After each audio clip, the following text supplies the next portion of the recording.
Hola, profe. Si es que está hablando, no se escucha. Ahora, Ahora sí. ¿escucha? Bien. Bueno, a los que están presentes y los que están remotos, ¿se acuerdan que ayer les había dejado una última actividad de revisión? Che, pero lo único no se ve, ¿este cable qué es? No se ve en la pantalla lo que yo estoy compartiendo. Ahí. ¿Está enchufado esto?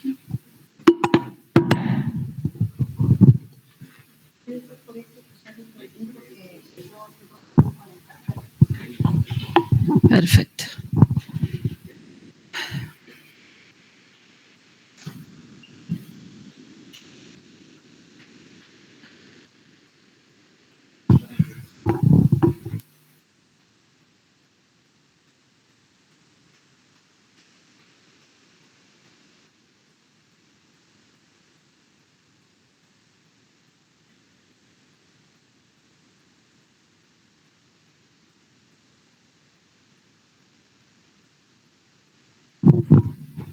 Ahí, sí, ponerle iniciar. Ayer les había dejado al finalizar la clase una actividad que tenían que hacer, plantear un problema y hacer unos análisis. ¿Lo pudieron hacer los que están acá presencial?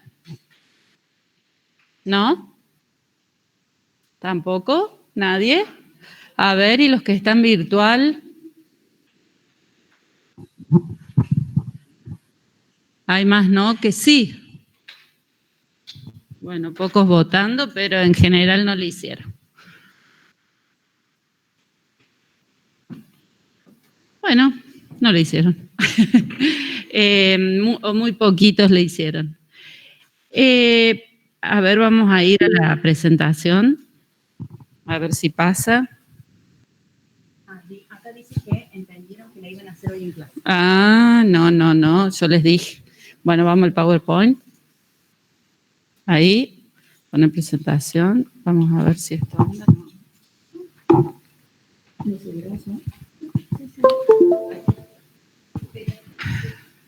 Bueno, ¿qué pasa?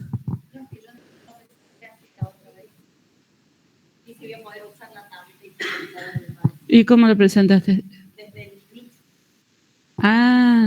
Por eso a lo mejor no se veía. Tenés que compartir pantalla. Bueno, acá se acuerdan que ayer les pasé un QR para anotarse para la actividad de seguimiento que es presencial y grupal. Bueno, algunos la completaron a esta encuesta, a este formulario a través de Instagram. Los que no lo hayan hecho, por favor les pido que ingresen ahora y lo completen.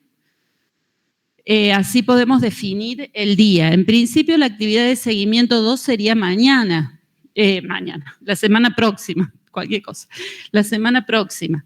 Entonces, bueno, tenemos que definir qué día, porque va a ser un día adicional al horario de clase. ¿Grupos de 5? 5, 6, 5. Después le tendríamos a lo mejor que armar algún, un recurso para que carguen los grupos, ¿o no? O que los que vengan vemos los grupos. Sí, pero damos para que vengan, entren a la plataforma. Bueno, en principio es para definir ahora el día, ¿sí?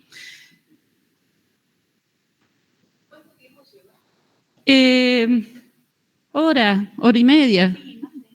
Más de eso no. Vamos a tratar de que sea una hora. ¿Sí? Si trabajan rápido, lo pueden hacer en una hora y media, calculen hasta que debatan y todo. Recuerden que esta actividad de seguimiento, que es presencial y grupal, va a tener un puntaje adicional de 5 puntos, ¿sí? Extra a las otras actividades de seguimiento.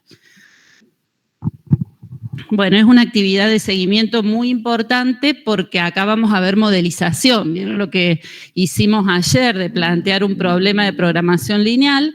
Eso es una parte del modelo que cuesta mucho modelizar. Entonces, queremos de esta forma ayudarlos para que después cuando lleguen al parcial no se les complique tanto el tema del planteo. En todos los prácticos o en muchos de los prácticos vamos a ir haciendo ejemplos de modelización, o sea que van a tener ejercitación, tienen videos, recursos en el aula virtual, pero también es bueno que hagan este ejercicio de estar acá pensando un problema distinto. Bien, pasemos ahora entonces que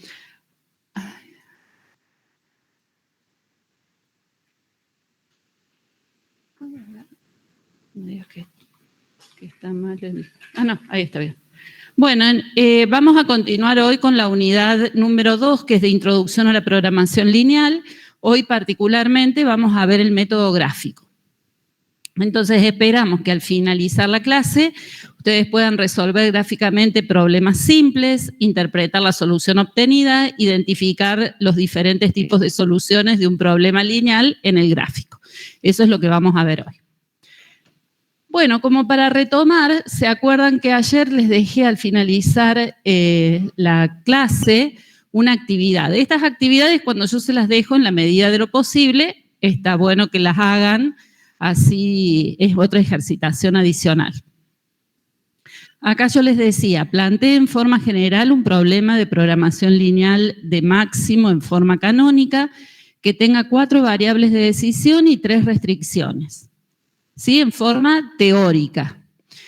En el punto 1 después les pedía cuántas soluciones básicas tiene como máximo este problema, cuántos valores nulos y cuántos valores positivos tendrá una solución posible básica no degenerada. ¿Se acuerdan que ayer estuvimos trabajando con la clasificación de soluciones? Y en tercero, ¿cuántos valores nulos deberá tener como máximo una solución para que sea no básica? Pauli, si vos te querés poner ahí, no te da problema. Yo no sé, para que estés más cómodo. O si te querés poner acá, permíteme. Entonces yo tengo que trabajar, puedo escribir de este lado. Bueno, entonces, esto es planteado en forma teórica, este problema lineal, ¿alguno lo hizo? Muy pocos. Bueno, ¿cómo sería? A ver, yo les voy a mostrar cómo quedaría expresado en forma teórica. Hay veces que yo en el examen final les pido un problema de este tipo, por ejemplo, en forma estándar o en forma matricial, pero teórico. Sí, lo que ustedes tienden a hacer es a inventar una situación problemática, ¿sí? Diciendo que es X1, X2 y X3. Pero cuando se lo pedimos en forma teórica, lo que tenemos que hacer es usar los símbolos que se refieren a los coeficientes y los símbolos que se refieren a las variables. Entonces, acá tendríamos el problema expresado en forma explícita y canónica, ¿sí? Yo les digo que es un problema en forma canónica, con 4 variables de decisión y 3 restricciones. Entonces, sobre esa formulación teórica yo les pregunto, ¿cuántas soluciones básicas tiene como máximo este problema? ¿Cómo hacíamos para realizar ese cálculo? ¿Cuántas soluciones básicas? Con el combinatorio. ¿Sí? ¿Cómo? ¿Quién habló? Yo, con el combinatorio lo solucionamos. Muy bien, con el combinatorio, ¿sí? Combinatorio de n tomado de n, de m en n. Entonces tenemos que definir cuál es n y cuál es m. N hacía referencia a la cantidad de variables. ¿Cuántas variables tenemos en este problema? 7, porque son 4 variables de decisión más 3 de las variables de holgura de las restricciones. ¿Sí? Está expresado en forma canónica. Entonces, para cada una de las restricciones nosotros tendríamos una variable de holgura. Y tenemos 3 restricciones, ¿sí? Entonces sería combinatorio de 7 tomado de 3 en 3. ¿Sí? ¿Quieren resolverlo? Así me dicen cuántas soluciones básicas tiene como máximo el problema.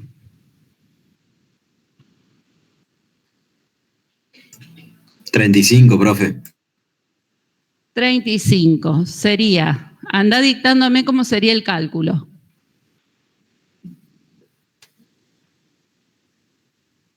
La fórmula de cálculo es n factorial dividido m factorial sobre n menos m factorial.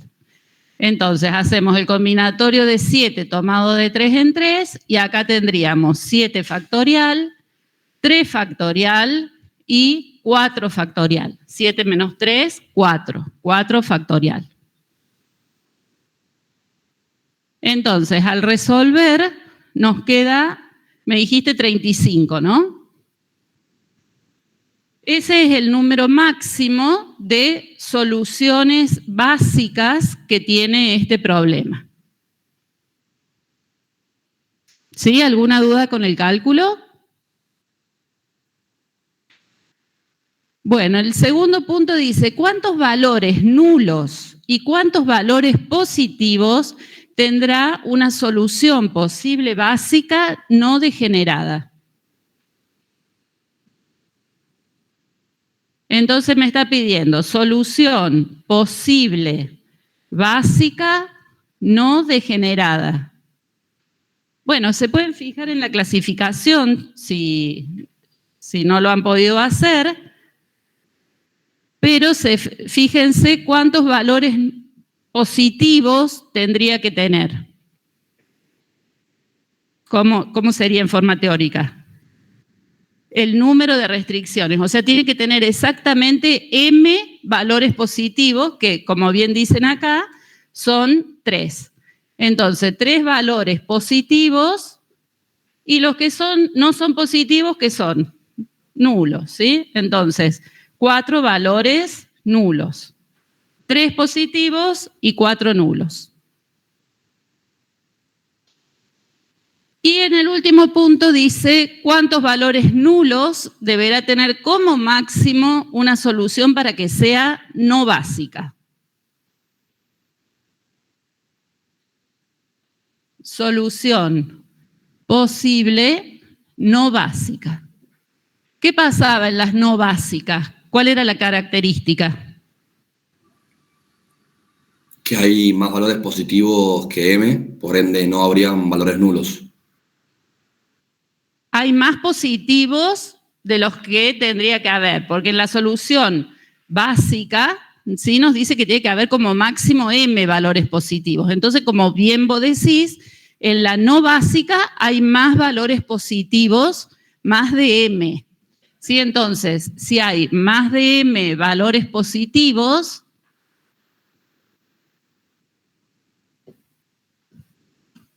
ya me fui de donde ven, me parece acá.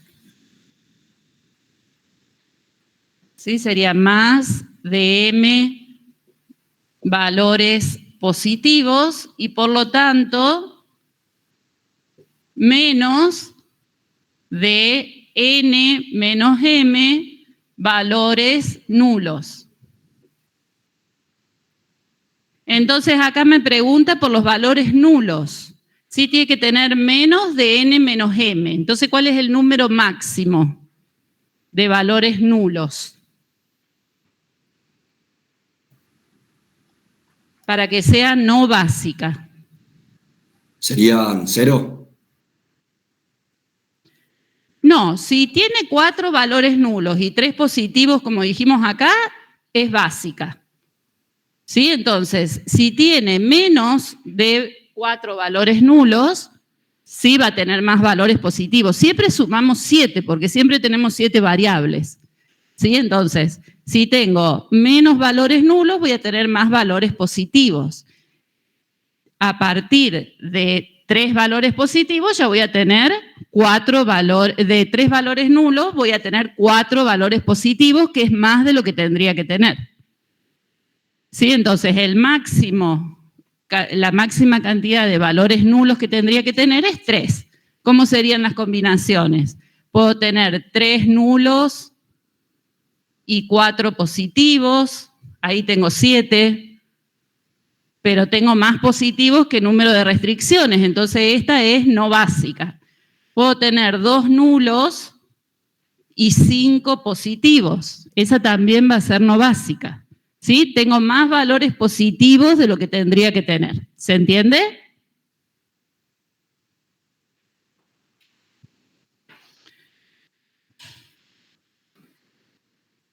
Bien, ¿alguna duda de este tema? ¿No? Bueno, entonces vamos hoy a avanzar un poquito más. Ayer estuvimos hablando de los problemas lineales, cómo plantearlos, la forma en la que se podían expresar.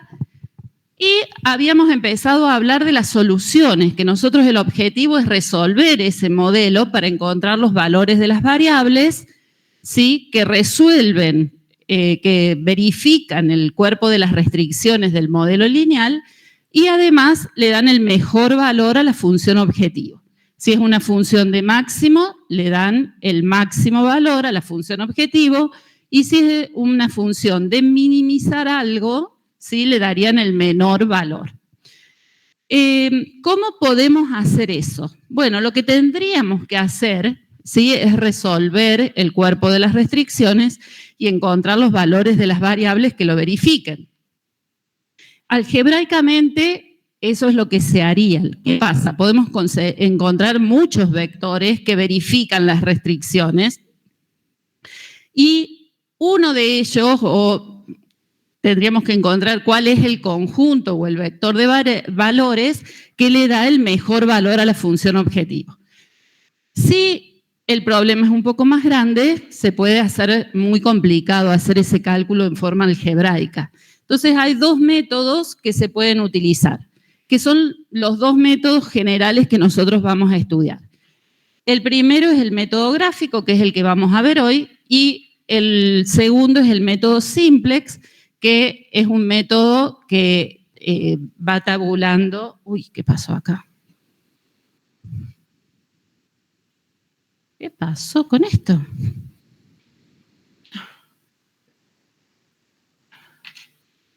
A ver si podemos volver a la normalidad. Ahí está.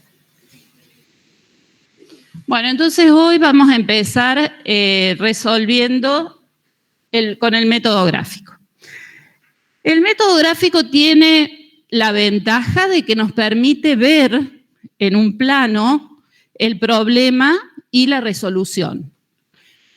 Eso ayuda mucho porque nosotros somos bastante visuales, entonces el hecho de ver el problema nos ayuda a interpretarlo. Ahora, tiene como gran contra de que nosotros lo que podemos graficar es en 2 dimensiones, entonces podemos trabajar con problemas que tengan 2 variables.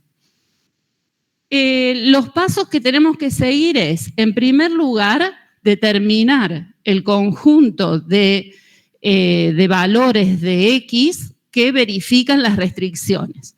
Entonces, para eso vamos a tener que, en primer lugar, graficar las restricciones en el plano. Una vez que grafiquemos las restricciones y determinemos los semiplanos que verifican cada una de las restricciones, vamos a determinar una región común que la llamamos región factible y es donde están todas las soluciones posibles. El conjunto de valores de X, de las variables X, que verifican simultáneamente las restricciones. Una vez que nosotros determinemos esa región factible, lo que vamos a hacer es buscar aquel conjunto de valores, aquel vector de X, que le da el mejor valor a la función objetivo. Entonces, para eso vamos a graficar la función objetivo y al desplazar la función objetivo en el sentido de optimidad, vamos a determinar el punto o los puntos, depende de la situación, que optimizan el problema, que optimizan la función objetivo y por lo tanto le dan el mayor valor o el menor valor. Bueno, nosotros vamos a trabajar con este problema de las pinturas que habíamos estado analizando ayer, que habíamos planteado. Entonces, con este problema queremos encontrar la solución. Bueno, era un problema en el que teníamos la producción de dos tipos de pintura, pintura látex de interior y pintura látex de exterior, y una función objetivo que era contribución total a las utilidades.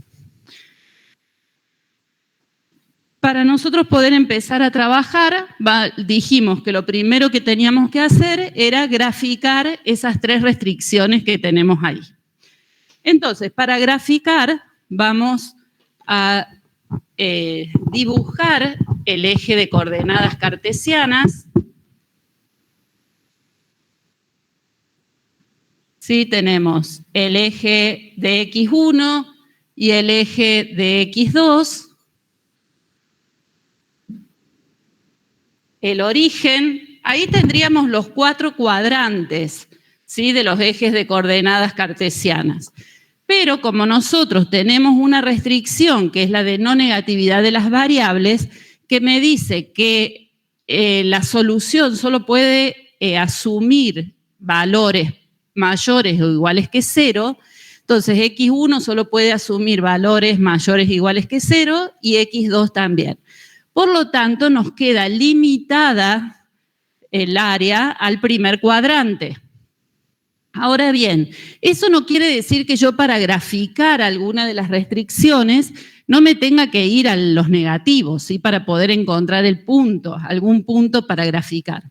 Pero la región válida va a ser solamente el primer cuadrante. ¿Estamos de acuerdo hasta ahí? Bueno, todo esto ustedes lo han estudiado en Matemática 1, ¿sí? Han resuelto sistemas de ecuaciones, entonces, de ecuaciones y de inecuaciones, lo han visto gráficamente. Así que vamos a ir revisando el tema, si alguno tiene alguna duda, me va diciendo. Bien, lo primero que vamos a hacer es graficar la primera restricción. ¿Sí? La primera restricción es una inecuación, entonces nosotros lo que vamos a hacer es calcular los valores que me permitan dibujar la recta que corresponde a esa inecuación. ¿Sí? La recta sería 7,5x1 más 15x2 igual a 600. ¿Sí? Entonces yo, si tengo esta recta, dibujando 2 puntos en el plano puedo graficar la recta. La forma más sencilla para graficarla es hacer la tablita y asignarle valores, ¿sí? Anular X1 y ver el valor de X2, o anular X2 y ver el valor de X1. Entonces, si X1 es igual a 0, ¿a cuánto sería igual X2? 600 dividido 15.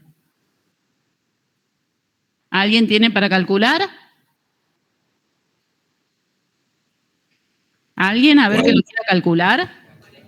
40, muy bien. ¿Y si X2 es igual a 0? 80, muy bien. Entonces, tengo que ubicar esos 2 puntos en el plano. A mí cada vez me sale más irregular el dibujo, así que solamente les voy a marcar la primera como para que sirva de ejemplo. ¿Sí? Acá supónganse cuando X1 es 0, X2 es 40. Acá tendríamos el 40 y acá tendríamos uno de los puntos. Y cuando X2 es 0, X1 es 80. Entonces tengo 40, 50, 60, 70, 80. Acá tendría el otro punto. ¿Sí? Si tengo 2 puntos, puedo determinar la recta que pasa por esos 2 puntos. Es una recta que va de infinito a menos infinito, solamente que nosotros, como les decía, nos interesa la región que corresponde al primer cuadrante. Entonces, esta recta es la que corresponde a la igualdad de la primera restricción. Todos los puntos que están sobre esta recta verifican la inecuación como igualdad. Pero nosotros ahí tenemos una inecuación. Entonces tenemos que pintar la región del plano que corresponde a esa inecuación. Bueno, una forma muy sencilla para hacerlo es tomar un punto en el plano y ver si se verifica como menor o como mayor. Siempre que se pueda, lo que se hace en la generalidad de los casos es tomar el origen, ¿sí? Cuando x1 y x2 son igual a 0.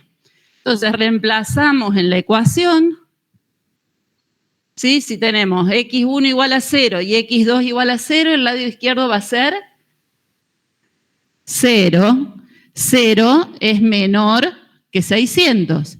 ¿Sí? Quiere decir que ese punto 0 que tenemos acá, el origen, ¿sí? Ese punto forma parte del semiplano de menor de esa inecuación. Entonces, si ya sé que para abajo o en esa zona la verifica la inecuación como menor, ¿sí? Yo puedo ver que el área, ¿sí? de menor o igual de la primera restricción sería ese triángulo que tenemos ahí en verde. ¿Qué quiere decir eso? Que todos los puntos que están en esa región sombreada de verde verifican esta primera restricción, pero la verifican con un valor menor a 600. Entonces, si yo tomo un punto que está sobre la recta, si por ejemplo el punto A, ese punto A corresponde a x1 igual a 20 y x2 igual a 30. Entonces, si reemplazo en la restricción, vemos que el valor que asume es 600. Y eso es lo que decíamos recién, que cualquier punto sobre la recta verifica la inecuación como igualdad. Si yo tomo un punto interior, por ejemplo el punto B, este punto B corresponde a x1 40, x2 10, y si reemplazo también en la inecuación, ¿sí? Obtengo un valor de 450, ¿sí? Entonces un valor menor a 600. ¿A qué se refería la restricción, la primera restricción? A unidades de materia prima. Entonces, en ese punto que yo tomé acá, x1 40 y x2 10, que podrían ser, que es una solución del problema, yo ahí lo que estoy diciendo es que estoy usando 450 unidades de materia prima, no estoy usando las 600 que tengo disponible. ¿Sí? Ahí entra lo que habíamos visto también ayer de las variables de holgura, de que hay una cantidad de unidades de materia prima que no se están utilizando. ¿Se entiende hasta ahí? Bien. Una vez que graficamos la primera inecuación, siempre es conveniente que ustedes le indiquen en la restricción, en la recta, con una flechita, el sentido de verificación de la inecuación, ¿sí? Y pinten el área que corresponde a esa inecuación. Pero más que todo, que vayan poniendo el sentido en el que se verifica para que después se acuerden por qué tomaron esa región y no otra. Bueno, una vez que hicimos eso con la primera, tenemos que hacerlo con la segunda. Entonces ahora vamos a tener que graficar la segunda restricción. Fíjense, para graficar la segunda restricción, nosotros tendríamos que obtener de nuevo los dos puntos. En este caso,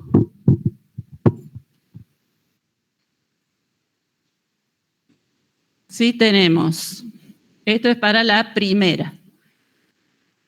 Para la segunda, me voy más acá abajo, tendríamos x1 y x2, cuando x1 es 0, 48, y cuando x2 es 0, x1 también es 48. ¿Sí? Entonces, con esos dos puntos, nosotros podemos graficar la recta que corresponde a la segunda restricción y determinar el semiplano que la verifica como menor o igual. Fíjense que acá, ahora, tenemos pintado en verde la región que verifica las dos restricciones al mismo tiempo. todos los puntos que están en esta región verde van a verificar tanto la primera como la segunda restricción. Entonces, si nosotros tomamos un punto ahí, por ejemplo, el punto A, este punto es X1,20, X2,25, si reemplazamos en la primera restricción, fíjense que da 525, se verifica la primera restricción. Y para la segunda restricción nos da un valor de 405, o sea que también se verifica la segunda. No está sobre ninguna de las dos rectas, ni de la primera ni de la segunda restricción, por eso ustedes pueden ver que verifica las dos restricciones, pero como menor. Si tomáramos un punto, por ejemplo, que está en esta zona, ¿sí? En esa zona blanca, pero por debajo de la restricción 1, ¿qué pasaría en ese caso? El punto B. Claro, cumple la restricción 1, ¿sí? Porque está en la región que verifica la de restricción 1, pero no la restricción 2. Entonces, por ejemplo, ese punto, que es X1,50, X2,10, si reemplazamos en la primera restricción, fíjense, la verifica. Pero si reemplazamos en la segunda restricción, nos da un valor mayor a la disponibilidad que tenemos, nos da un valor mayor a 432, por lo tanto, no estaría verificando esa restricción. Entonces, los puntos que a nosotros nos interesan para encontrar la solución del problema son los puntos que están en la región verde. Bueno, una vez que graficamos las dos primeras restricciones, tenemos que graficar la tercera. También buscando los dos puntos, ¿sí? Que nos permiten graficar la recta. No hay problema. Los dos puntos que nos permiten graficar la recta y ahí determinando la región que es común a las tres restricciones. Profe. Sí, decime. Sí, tengo una pregunta. Si el punto SB, por ejemplo, que mostró recién, está fuera de la zona sombreada, ya no es solución factible o algo así, ¿puede ser? Claro, las soluciones, ¿sí? Para que la solución sea factible, habíamos dicho que tiene que verificar simultáneamente las tres restricciones. Entonces, fíjense acá cómo nosotros vamos limitando el conjunto de los valores de X1 y X2 que satisfacen al mismo tiempo las tres restricciones.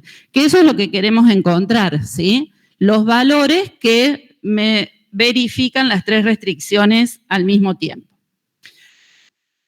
Bueno, entonces acá tenemos la restricción 1, la restricción 2, la restricción 3, y esa región verde dijimos que es la región factible. Es la región que tiene todas las combinaciones de X1 y X2 que verifican simultáneamente todas las restricciones.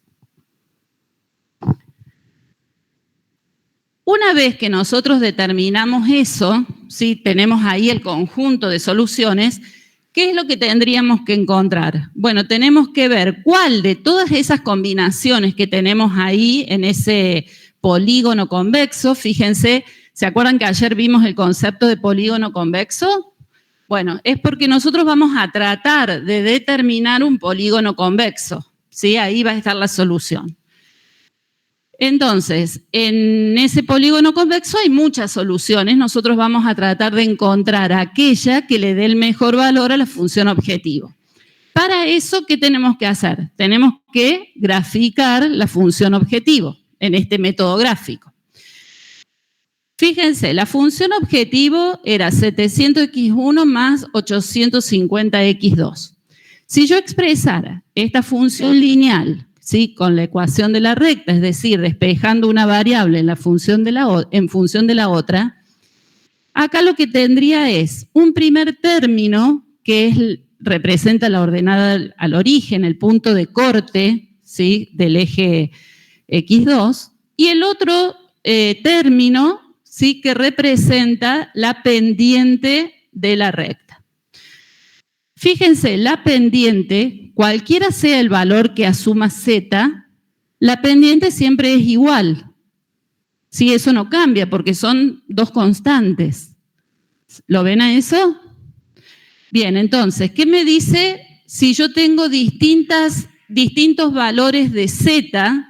En donde me va a afectar va a ser en el punto de corte con el eje, pero no me va a afectar en la pendiente de la recta.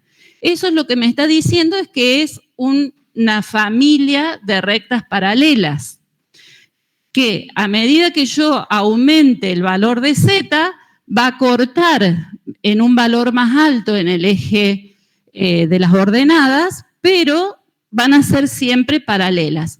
Ese es un resultado importante porque nos permite ubicar la función objetivo en un lugar del plano y luego desplazarla en el sentido de optimidad. Ya sea, si es de máximo, alejándola del origen, si es de mínimo, acercándola al origen. Entonces, fíjense, si yo, acá, ¿qué es lo que me faltaría para poder encontrar o para poder graficar a la función Z? Bueno, darle un valor a Z para poder despejar los valores de X1 y X2 y encontrar esos dos puntos que necesito.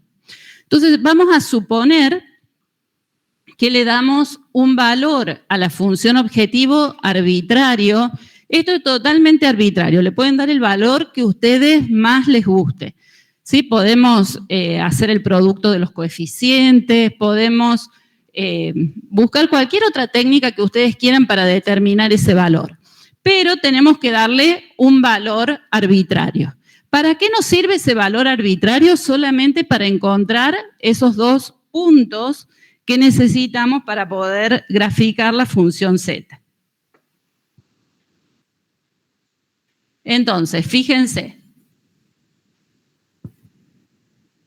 Nosotros tenemos ahí 700x1 más 850x2 igual a 11.900. Si hacemos la tablita para encontrar los valores, ¿sí? Cuando x1 es igual a 0, el valor de x2 surge de dividir 11.900 dividido 850. Si x1 es 0, x2, ¿cuánto les da? 14. Y si x2 es 0, x1 es igual a 17. Ahí tengo dos puntos. Con esos dos puntos yo puedo ubicar la función Z en el plano. ¿Sí? La puedo graficar acá. Cuando grafico la función Z, queda en un lugar cualquiera del plano. Eso no nos importa en qué lugar queda. ¿Sí? Lo importante es ubicarla en el plano. ¿Qué resultados vimos recién de ver la forma explícita de la recta? Que son rectas paralelas. Entonces yo lo único que tengo que hacer es desplazar esta recta tratando de llegar al punto que le dé el mejor valor a la función objetivo. En este caso es un problema de máximo. Dijimos que a medida que Z aumente, el punto de corte con el eje va a ser mayor. Entonces, fíjense, esta función que yo ahora les trasladé ahí en forma paralela, me va a dar un valor mayor a Z. Las combinaciones de X1 y X2 que yo considere que estén sobre esa recta, le van a dar un mayor valor a Z. Bueno, con el mismo criterio, si yo quiero encontrar el máximo valor, la voy a seguir desplazando, alejándome del origen. ¿Cuál es el límite? ¿Qué les parece? ¿Hasta dónde la puedo desplazar? No en números, sino en el gráfico. ¿Hasta dónde la desplazarían ustedes en forma paralela? ¿Puedo desplazarla que llegue a la altura de donde está el 3 de la restricción aquella, por ejemplo? Exacto, ese es el tema, que no salga de la región factible. Entonces, la voy a desplazar en forma paralela hasta tocar el último punto de contacto de la región factible. ¿Sí? Desplazando, alejándome del origen, porque quiero que el valor de Z cada vez sea más grande. Y dijimos que si Z aumenta, el punto de corte es mayor. Entonces, acá lo que obtuvimos es un punto que es el último punto de contacto de la región factible y es el que le da el mayor valor a la función objetivo. ¿Cuál es ese valor? ¿Cuál es ese vector solución o esos valores de las variables? Bueno, nosotros lo podríamos determinar a ojito, pero no es esa la forma correcta, ¿sí? Lo que tenemos que hacer, si ustedes se fijan, ese punto, como todas son funciones lineales, cada vértice de la región factible se determina con la intersección de dos de las restricciones. Entonces, en este punto que nosotros decimos que es el que le da el mayor valor a la función objetivo, se cruzan dos restricciones que son ¿cuáles? La 1 y la 2. ¿Sí? Entonces, ahí, de la intersección de la restricción 1 con la restricción 2, yo tengo el punto de solución óptima. Y si yo armo un sistema de ecuaciones con esas dos restricciones, puedo despejar los valores de x1 y de x2. Y así encontrar los valores de las variables. Bueno, yo voy a borrar esto. ¿De qué forma puedo resolver ese sistema de ecuaciones? ¿Con qué métodos?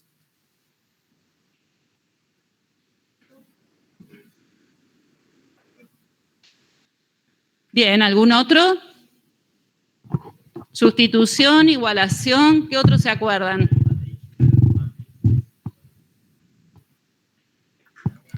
Cramer. Bueno, creo que... ¿Cómo? Gauss. Con Gauss también podría encontrarlo, un poco más complejo, pero sí lo podría también encontrar a los valores de x1 y x2. Este sistema es sencillo, así que no sería tan complejo. Generalmente cuando nosotros le nombramos Cramer ya se asustan y les parece que estamos hablando de algo que no se acuerdan, pero sustitución e igualación casi todos nos acordamos, ¿sí? Entonces, bueno, vamos a lo sencillo. Supónganse que queremos resolver con sustitución, ¿sí? Entonces podríamos empezar por la segunda restricción, que tenemos 9x1 más 9x2 igual a 432. ¿Sí? Entonces de acá yo podría despejar el valor de x2, sería 432, resto miembro a miembro el 9x1. Y luego divido miembro a miembro por 9. ¿Se acuerdan de eso, de la forma de despejar? Eso es fácil, ¿cierto? Bueno, cuando yo despeje eso, me va a quedar 432 dividido 9, 48, si no me equivoco.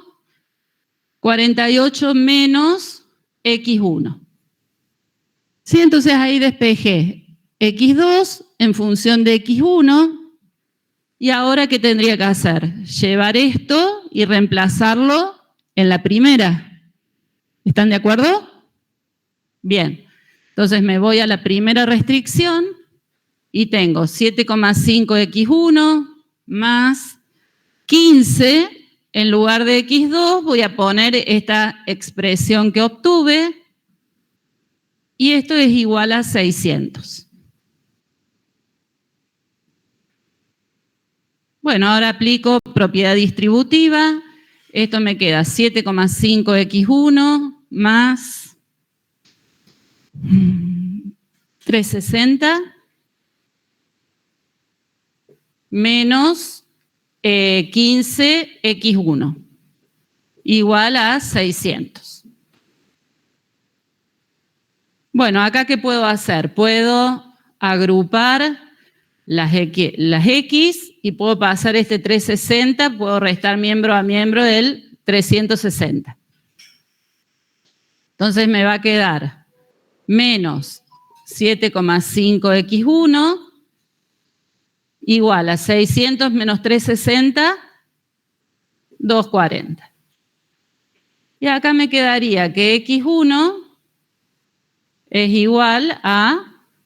Esperen que acá hice mal algún... Profe, 15 Sí. por 48 me da 720.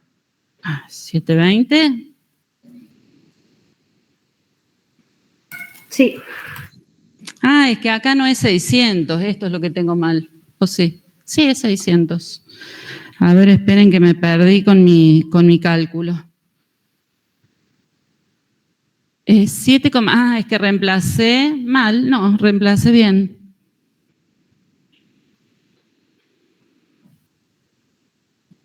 A ver, 15 por 48, 720, algo hice mal.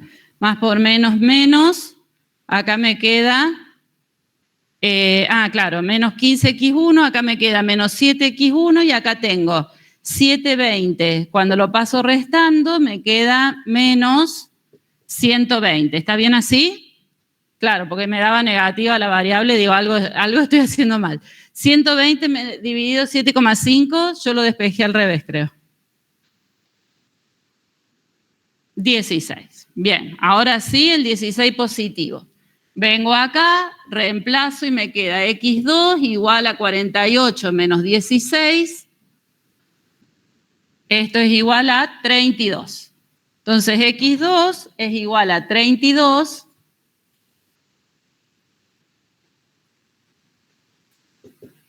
me asusté que me daba un valor negativo, digo, algo estoy haciendo mal, efectivamente. Bueno, entonces tenemos x1 igual a 16, x2 igual a 32.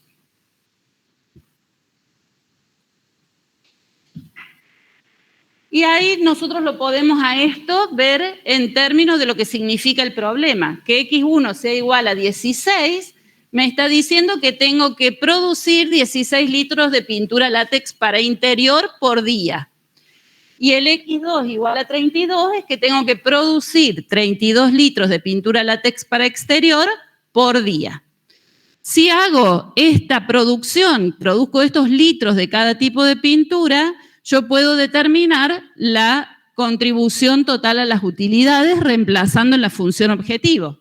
Sería 700 por 16 más 850 por 32, eso me daría una contribución total a las utilidades de 38.400. Entonces ahí en principio tenemos la solución del problema, pero esa no es la solución completa, ¿sí? Lo que tenemos es el valor de las variables principales.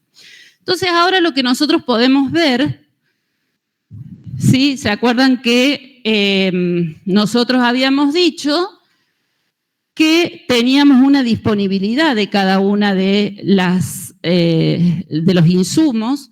Sí, eso lo podemos calcular con cada una de las restricciones. ¿Qué tendríamos que analizar? Si estamos usando todos los recursos o si estamos usando menos de los recursos que tenemos disponibles. Viéndolo gráficamente, ¿qué les parece a ustedes? ¿De qué recursos usamos todo y de qué recursos estamos usando menos? Piénsenlo en función del gráfico y de lo que representan los puntos sobre la línea y en el interior de la línea.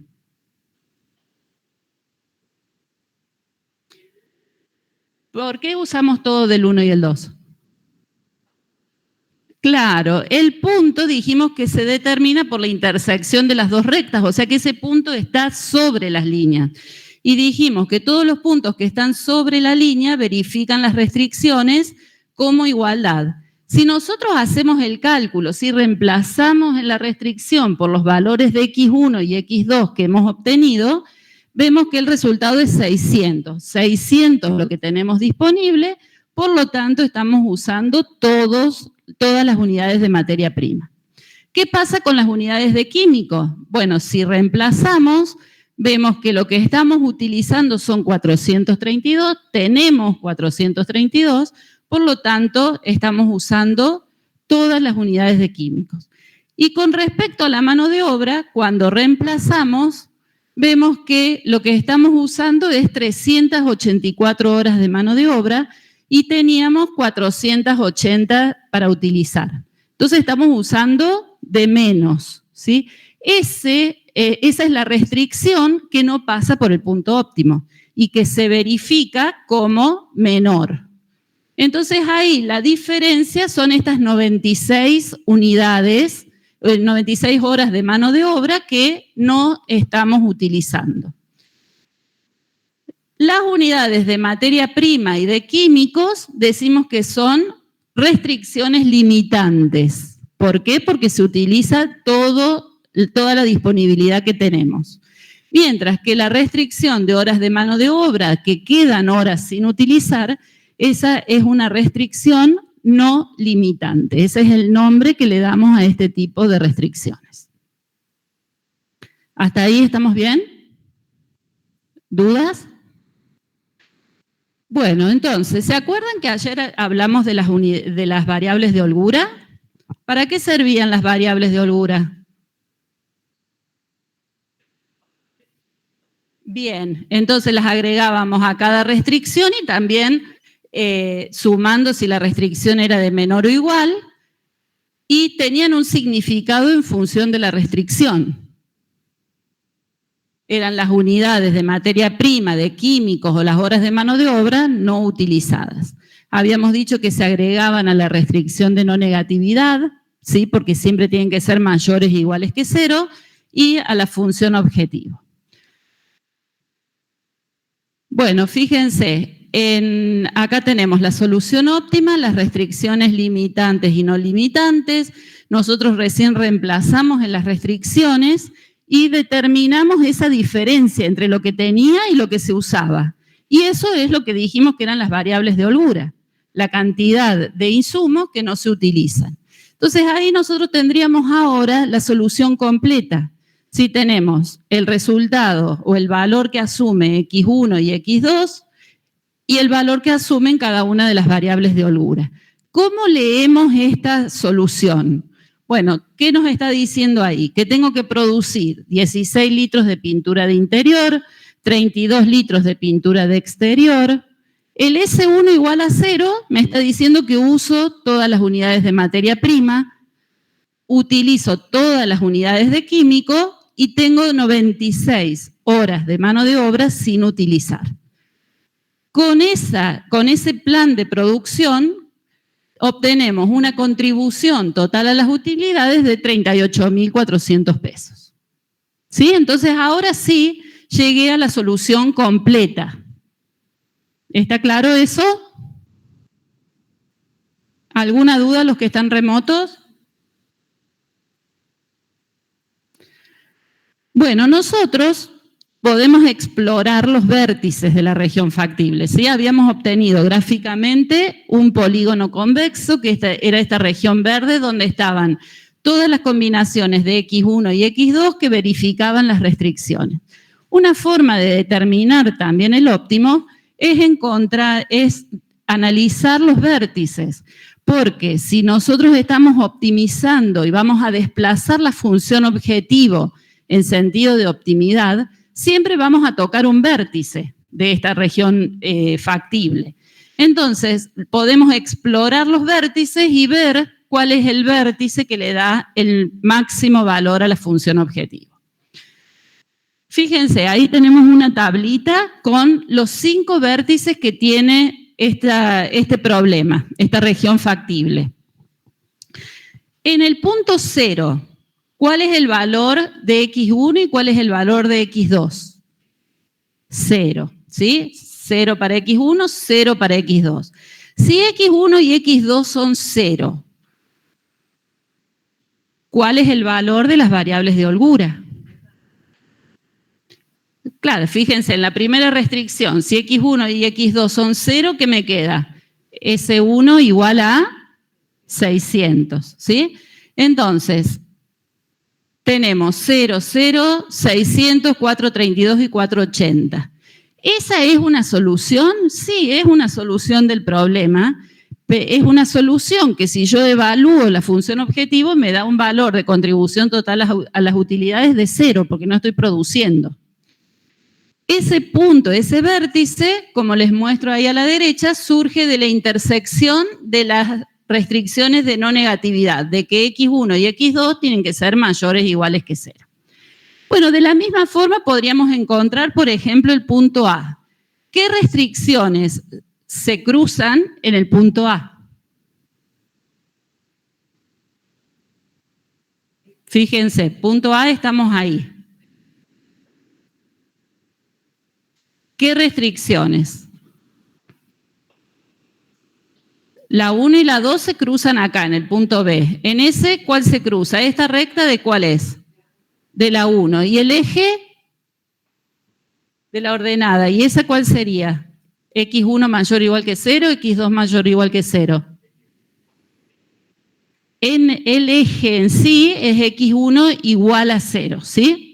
Pero a partir de ahí a la derecha estaría el semiplano que verifica X1 mayor o igual que 0. ¿Sí? Entonces esa sería la recta sobre la cual X1 es igual a 0. Entonces, ahí se cruzan X1, la restricción de no negatividad de X1 y la primera restricción. ¿Estamos de acuerdo con eso? ¿Sí? Bien. ¿Cómo encontramos los valores de las variables? Ya sabemos que si está sobre el eje, X1 ¿a cuánto es igual? 0, ¿sí? Bien, X1 es 0. Entonces, ¿cómo podríamos hacer para encontrar el valor de X2? ¿Sí? Podríamos igualar el sistema de inecuaciones con la restricción 1. Tomo la restricción 1, si X1 es 0, me queda 600 dividido 15 en la recta. Y eso me daría un valor de 40 para X2. Reemplazando en el resto de las restricciones, voy a tener que S2 y S3 tienen esos valores que están ahí. S1 es igual a 0. ¿Por qué? Porque el punto está sobre la restricción 1. Entonces no tiene, la variable de holgura es igual a 0. ¿Están de acuerdo en eso? Con esos valores X1 0 y X2 40, si reemplazo en la función objetivo, me da una contribución total a las utilidades de 34.000 pesos. Bien, el punto B es el que hicimos recién. ¿Sí? Determinamos el sistema de inecuaciones, de ecuaciones que se intersectaban en ese punto B, que eran la restricción 1 y la restricción 2, y de ahí despejábamos los valores de X1 y X2, S1, S2 y S3, y el valor de Z. ¿Sí? Eso es lo que hicimos recién. Ven que en cada uno de los vértices la función objetivo va asumiendo un valor distinto. Bueno, me falta determinar el vértice C y el vértice D. En el vértice C, ¿qué restricciones se cruzan? La 2 y la 3, ¿sí? Entonces, lo mismo tendría que hacer, pero ahora igualando la restricción 2 y la restricción 3, y ahí encontrar los valores de X1 y X2. Bueno, eso se lo dejo para que ustedes verifiquen. Yo les doy los valores que surgen de ese sistema y el valor de la función objetivo. Y por último, en el punto D, ¿qué restricciones se cruzan en el punto D? Sí, ¿con qué otra? La tercera restricción me dicen acá con... ¿Qué sería cuál? Bueno, esas vieron que cuesta un poco ver si es X2 o X1 mayor o igual que 0, ¿sí? Pero estamos sobre el eje de las abscisas. Entonces, en todo ese eje, el valor de X2 es 0. Entonces, es la restricción de X2 mayor o igual que 0. El semiplano es desde ese eje hacia arriba. Sobre el eje, X2 es igual a 0. Entonces, ahí tenemos los valores de las variables principales y los valores de las variables de holgura. El de la variable principal, ¿cómo lo obtenemos? Igualando X2 igual a, mayor o igual a 0 o igual a 0 y la restricción 3. Entonces tendríamos que reemplazar allá donde está 6X2, despejamos X1 y nos queda igual a 40. ¿Sí? ¿Me siguieron con ese análisis? ¿Alguno se perdió, no entendió algo? ¿No? Bien, ¿qué pasa acá? Hemos evaluado todos los vértices, que dijimos que los mayores valores podrían llegar a estar en un vértice, y tenemos el valor de Z. ¿Cuál es el que le da de estos vértices el mayor valor a Z? B, el que nosotros habíamos determinado como solución óptima.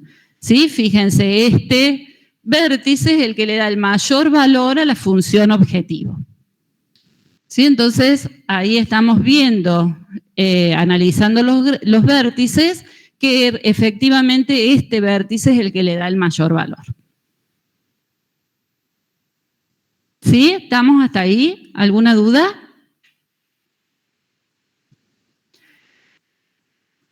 Bueno, entonces, con esa solución completa, nosotros podríamos acercarle un informe a la persona que tiene que decidir, pero ya diciéndole en términos de lo que representa el problema, porque lo que les decía al principio, no es solo aplicar un modelo, es ver el resultado que nos da, pero para poder ser soporte a la toma de decisiones. Entonces, acá nosotros en el informe le podríamos decir, para lograr la máxima contribución total a las utilidades de 38.400 pesos mensuales, usted deberá producir 16 litros de pintura látex para interior y 32 litros de pintura látex para exterior por día. Ahí no es mensuales, es por día. La contribución, ¿querés salir y modificarlo, Pauli? Después lo paso. Salí y ponele ahí. Para lograr la máxima contribución total a las utilidades de 38.400 pesos diarios, usted debería producir 16 litros de pintura látex para interior y 32 litros de pintura látex para exterior por día. Con este plan de producción utilizará todas las unidades de materia prima, los productos químicos y utilizará 384 horas de mano de obra. Bien, lo saludamos, quedamos a disposición si tiene dudas y seguramente después de esto nos va a decir, uy, me di cuenta que en realidad no tengo 600 unidades de materia prima, tengo otra cantidad y ahí vamos a tener que seguir analizando el problema, ¿sí? Pero en principio nosotros le acercamos una solución. Fíjense qué diferencia que hay entre este informe y el vector de resultados que nosotros obtuvimos. Ese vector tiene significado para nosotros que ya sabemos interpretar la solución del método gráfico, ¿sí? Pero para una persona que tiene que tomar una decisión y no conoce el método, no tendría ningún significado ese vector, ¿sí? Entonces, por eso es importante interpretar y llevar a los términos del problema la solución. Bien, entonces veamos un resumen. Método gráfico, hay que graficar las restricciones e identificar el conjunto de soluciones posibles o región factible, trazar la recta que representa la función objetivo, desplazar la recta en el sentido de optimización hasta identificar el último punto de contacto entre la recta y la región factible. Este punto es la solución óptima y corresponde a un vértice del polígono de soluciones. Encontrar los valores de las variables que optimizan la función objetivo, reemplazar estos valores en Z para encontrar su valor, encontrar los valores de las variables de holgura o de excedente, reemplazando los valores de las variables de decisión en cada una de las ecuaciones de restricción. Fíjense que son 5 pasos. Si no llegó al quinto, no estaría completa la aplicación del método gráfico. ¿Qué es lo que hacemos muchas veces? Determinamos las variables de decisión y con eso ya llegamos a la solución. Y no, la solución va a estar incompleta porque nos falta toda la información de los recursos, ¿sí? De las restricciones. Bueno, veamos cómo, lo otro que les había dicho, que íbamos a ver cómo se observan las soluciones en el gráfico. Nosotros en este problema habíamos determinado ayer, no sé si ustedes se acuerdan, el número máximo de soluciones básicas. ¿Tienen ahí en los apuntes cuántas soluciones básicas como máximo tenía este problema?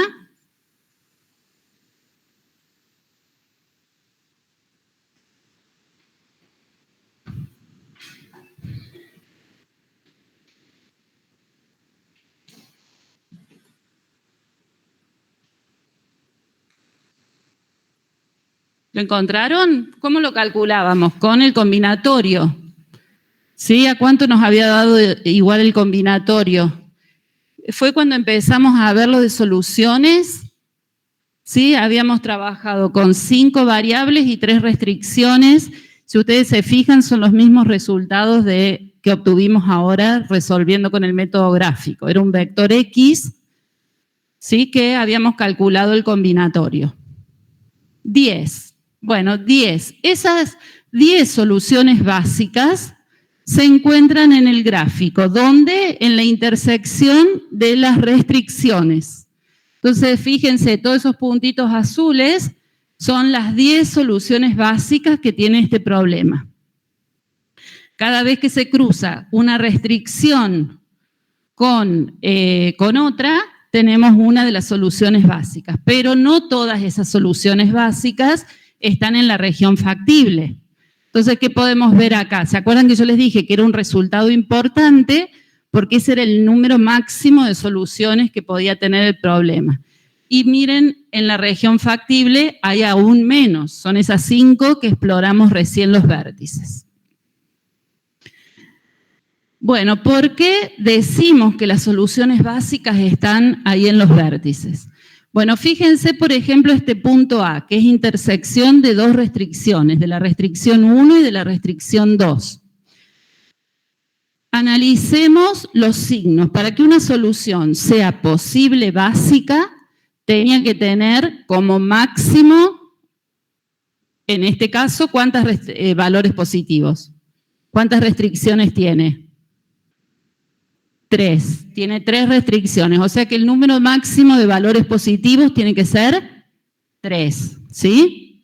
Entonces, en el punto A, ¿qué tenemos? ¿Que X1 es mayor o es igual a, es mayor que 0 o es igual a 0? Mayor, ya encontramos el valor recién, ¿cierto? Era 16X1 y 32X2. Entonces, X2 también es positivo. Pero si nosotros nos fijamos acá, este punto, ¿sí? No está sobre el eje ni de las abscisas ni de las ordenadas, o sea que X1 y X2 tienen un valor positivo. Entonces, X1 y X2 son positivos. ¿Qué habíamos encontrado también? Que el punto está sobre las restricciones 1 y 2, por lo tanto, la variable de holgura 1 y 2 son iguales a 0. Y la variable de holgura de la tercera restricción era positiva, mayor que 0.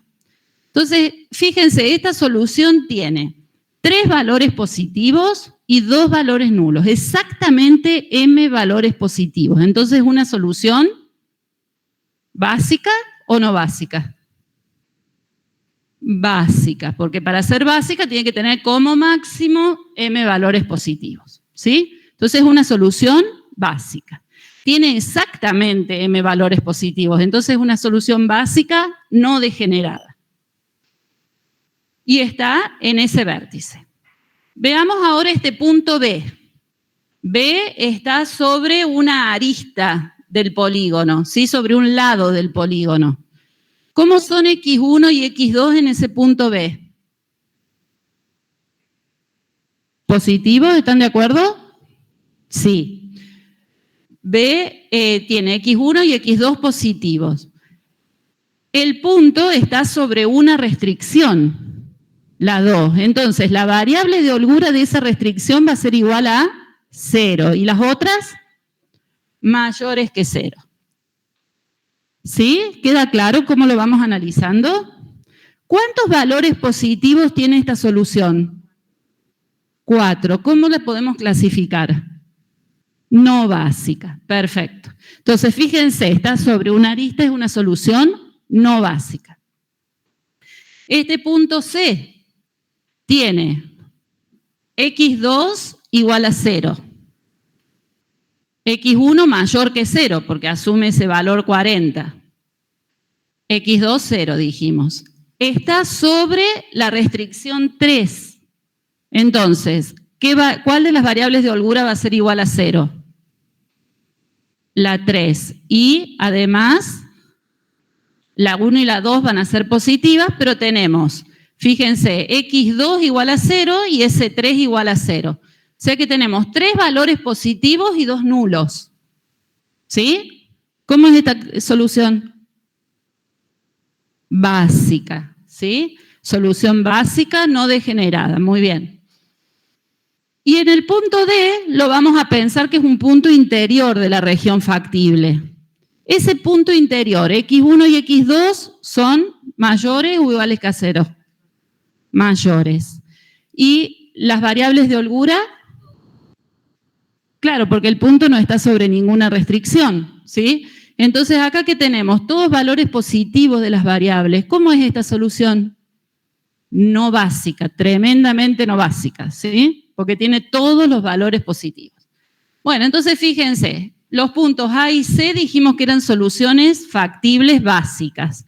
Todas son factibles, todos estos puntos que analizamos, porque todos están en la región factible. Pero A y C son soluciones básicas y B y D son soluciones no básicas. Entonces, en líneas generales, lo que podemos ver es que las soluciones factibles básicas están en los vértices y las soluciones que están en las aristas o en el interior del polígono son soluciones posibles, pero no básicas. Entonces, ahí encontramos las soluciones no básicas. ¿Estamos de acuerdo? Bien, conclusiones del método gráfico. Para verificar la restricción de no negatividad de las variables se trabaja en el primer cuadrante. Todos los puntos del poliedro de soluciones o del polígono de soluciones verifican las restricciones. Es decir, que el problema tiene infinitas soluciones factibles, posibles. Son todos los puntos que están en esa región verde. El poliedro de soluciones es un conjunto convexo. ¿Se acuerdan lo que vimos ayer de conjunto convexo? Que era un conjunto convexo si yo tomo dos puntos cualquiera del polígono y el segmento de recta que los une está completamente dentro del polígono. ¿Se acuerdan de eso? Bueno, entonces si yo tomo acá dos puntos, los dos puntos van a estar dentro del polígono. Otra conclusión, para encontrar el óptimo se deben considerar los puntos sobre la frontera de la región factible. Si el problema lineal tiene solución, esta se encontrará en al menos uno de los vértices, porque son lineales y cuando yo desplace la función objetivo, que también es lineal, siempre va a tocar uno de estos vértices, un extremo. Estos se llaman también, a los vértices se les llama puntos extremos del polígono. Y en las ecuaciones determinantes del óptimo, ¿sí? Que son las dos restricciones que se cruzan para determinar el punto óptimo, no hay sobrantes de insumo, las variables de holgura son iguales a 0. ¿Sí? ¿Hasta ahí? ¿Estamos bien? ¿Dudas? Bueno, entonces vamos a hacer una segunda prueba, ya que la semana pasada nos falló, ahora no me va a fallar porque está la profe acá ayudándome. ¿Vos lo pusiste para que se habilite solo o no? Yo le había puesto para que se habilite, para habilitarlo después. No, tenés que ir a la... Bueno, vayan al aula virtual, a la semana 3, que es la que estamos transitando ahora. Y dentro de la semana 3, al final, en espacio de trabajo, dice momento de cierre 19 del 8. Está para que se abra a las 15, o sea que ya estaría abierto. Bien. Bueno, fíjense si pueden ingresar. Tenemos, dice ahí que como máximo 10 minutos. Creo que es mucho, porque no son poquitas preguntas. Pero ingresen y traten en grupos, solos, con el del lado, el de adelante, el de atrás, o como quieran trabajar, de responder las preguntas. Y se ve. Habría que ponerle en el modo de estudiante. Para que no... Sí, porque no me gusta a mí que se vea las cosas. Ahí, activar edición. Ay. ¿Vos le pusiste que se cierra a las 1:30? Sí. Ponerle un ratito más doble. Ahí lo vamos a cambiar para que...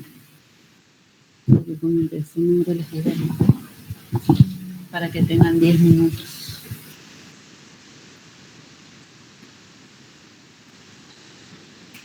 Ay, sí. Lo podés achicar.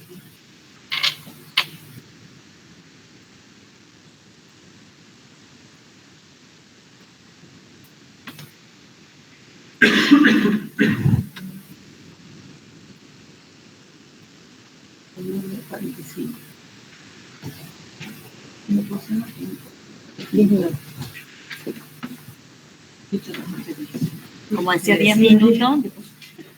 Yo no lo puse.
Sí, Leandro, decime.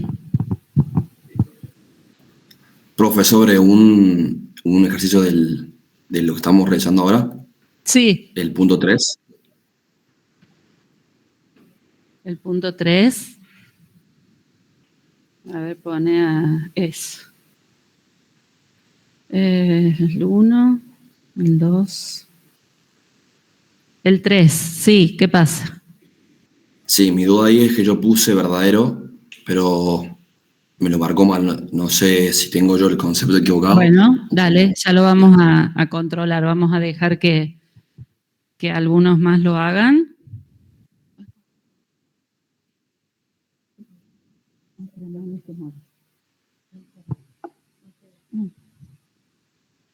Ya en un ratito hacemos una puesta en común y ahí vemos los resultados. Aunque les dice, viste que les da una retroalimentación, esa retroalimentación la pueden ver.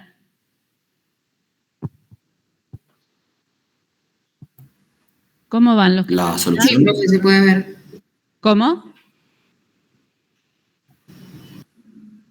Que sí se puede ver la retroalimentación. Claro, en esta tiene retroalimentación y en una de las primeras creo que también tiene.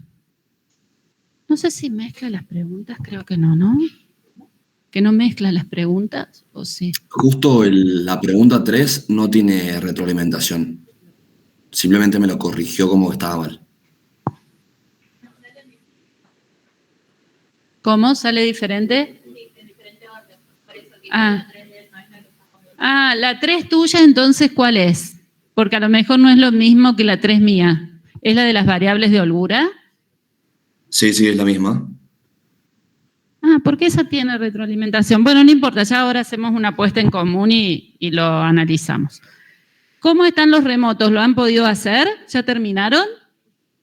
Sí, profe. ¿Ustedes acá, los presentes, lo hicieron? Bueno, vamos a ir en el orden mío, así vamos revisando desde acá. Bueno, ¿ya están todos allá? ¿El grupo de Sí. allá atrás, le falta alguna?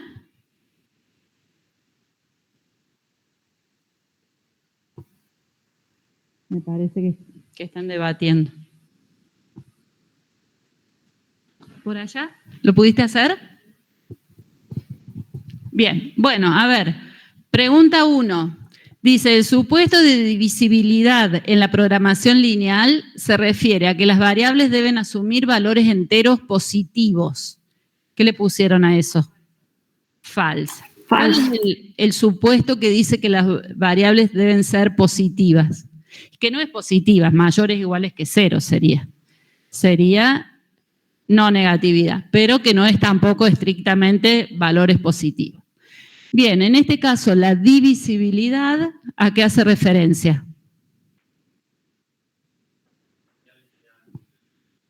Continua, ¿sí? Pueden ser divisibles a cualquier nivel.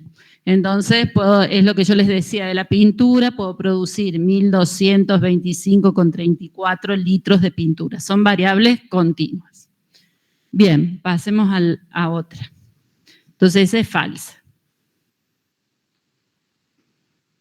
No, bueno, como quieras, márcala. Es falsa. Sí, no, quería dejar. Le vamos a restar 2 puntos acá a la profesora. No, Para que se vea que... No, soy mala, soy muy mala. Esa es la realidad. Bueno, una bromita. Bueno, dice, dado el siguiente problema de programación lineal. Tenemos un problema que tiene 3 variables, 4 restricciones. ¿Cómo se puede clasificar? En la primera, el menú que nos decía, explícito, matricial o vectorial. ¿Qué es? Explícito. Y en la segunda clasificación, mixto. Perfecto, eso quedó claro. Bueno, pasemos a otra. Dice, las variables de holgura pueden ser positivas, negativas o nulas según el tipo de restricción en la que se agregan. El que había hablado recién era, nombre, ¿te acordás? ¿Vos qué le habías... Yo, Leandro. ¿Franco? Leandro. Leandro, ¿qué le habías puesto? ¿Verdadero o falso? Yo puse verdadero. Verdadero. Bien, ¿qué opinan acá los que están presentes? ¿Es falso por qué? Claro, nosotros ponemos que las variables de holgura, mira, si querés, volvé, Paul, a la pregunta anterior. Ah, bueno, ahí está, no está completo. Cuando vemos, podemos verlo en la presentación. A ver, sí. Ahí está. Acá. Fíjate, las variables de holgura las agregamos también en la restricción de no negatividad. ¿Sí? Porque ¿eso qué quiere decir? Que pueden asumir valores 0 o positivos. ¿Qué es lo que ocurre? Las variables de holgura se agregan sumadas en las restricciones de menor o igual o restadas en la restricción de mayor o igual. Pero en sí la variable es 0 o positiva. ¿Sí? Eso es lo que genera dudas y vieron que ayer yo cuando les hablé de las variables de holgura les hice mucho hincapié en ese tema. Que no confundan la forma en la que se agregan, que puede ser sumando o restando, con la naturaleza de la variable. La variable siempre o asume el valor 0 o asume un valor positivo. Que si se agregó restando en una restricción va a ser menos 28, por ejemplo, ¿sí? Pero la variable en sí, el valor es positivo o nulo. ¿Queda claro, Leandro? Bien, perfecto. Sí, mi duda era por el tema de cuando es menor o igual, mayor o igual. Claro, cuando es mayor o igual la restricción, por ejemplo, que tenga 7x1 más 24x2 mayor o igual que 3600, por ejemplo, que tenga esa restricción, yo voy a agregar una variable de holgura, pero como es una restricción de mayor o igual, se va a agregar restando. ¿Por qué? Porque yo estoy diciendo que el lado izquierdo puede ser mayor al lado derecho. Entonces, si le resto una cantidad, que sería la variable de holgura, la voy a hacer igual al lado derecho. Voy a igualar el lado izquierdo con el lado derecho. Entonces, esto es la forma en la que se agrega la variable de holgura, pero en sí, esta variable S1 es mayor o igual que 0. Claro, acá me señala la profe muy bien que tiene coeficiente menos 1. Entonces, te lo escribo más acá abajo. 7x1 más 24x2 menos 1 S1 igual a 3600. La variable es mayor o igual que 0. Lo que pasa es que se agrega con coeficiente menos 1. Muy bien. Ahora, ¿quedó clara la pregunta, Leandro?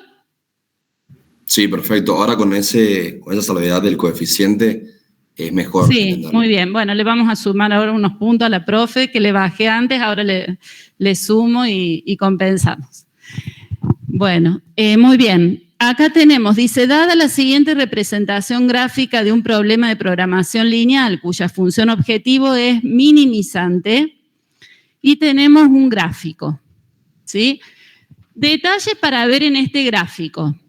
Por ejemplo, tenemos las flechitas, ¿sí?, de cada restricción que nos permiten determinar la región factible. Entonces, en este problema, vieron que tienen algunos puntos interiores. La región factible es la que tiene como punto interior P, es la que tiene como punto interior Q, es la que tiene como punto interior K. K, muy bien. Entonces sería esta región,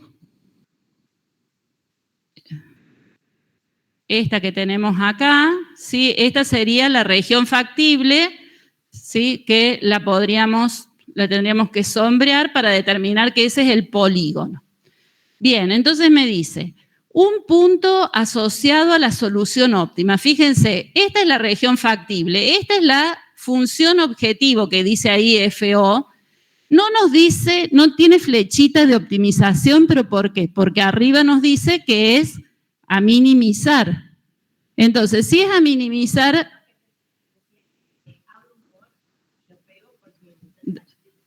dale, o en el PPT, si no.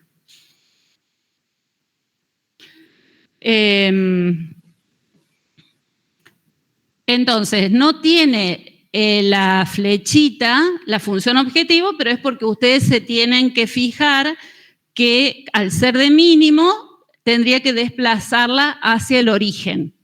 Si la desplazo hacia el origen, ¿cuál es el punto óptimo? Ahí se ve muy pequeñito, me parece. Fíjate si lo podés agrandar ahí. Ahí está. Bueno, ¿cuál es el punto, el origen? El punto, la solución óptima. Bueno, no tiene O acá, ¿sí? Tiene el F, es el 0, 0, ¿sí? Entonces, esta es la solución óptima, porque cuando yo desplace esto en el sentido de minimización hacia el origen, voy a tocar solamente ese vértice y ese va a ser el menor valor de la función objetivo. Bueno, después decía, un punto asociado a una solución factible.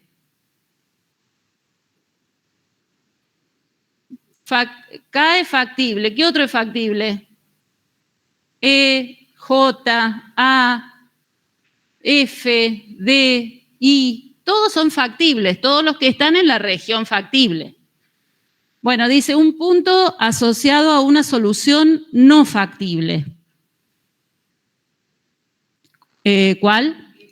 L, muy bien. ¿Qué otro?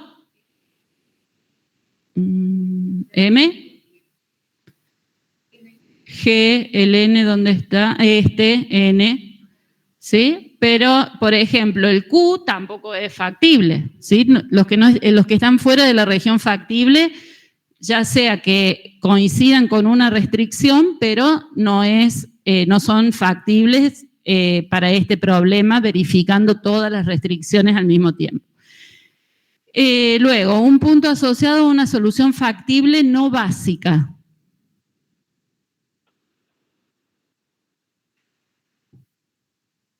¿Cuál? K, muy bien. ¿Qué otro? I, J. Sí, recuerden, las factibles no básicas están en las aristas del polígono o en el interior. ¿Sí? Bueno, muy bien. Hicimos así un repasito de todos los temas que vimos entre ayer y hoy. Me parece. Hasta acá llegamos. No me acuerdo si tenía algo más, creo que no. Me hubiera convenido pasar con el otro. Sí. Salí, pasaste el final. Pero bueno, creo que con eso ya terminábamos. Ahí les dejo, esto, antes que se vayan. Una tarea que el lunes vamos a controlar, pero es muy importante que hagan este problema.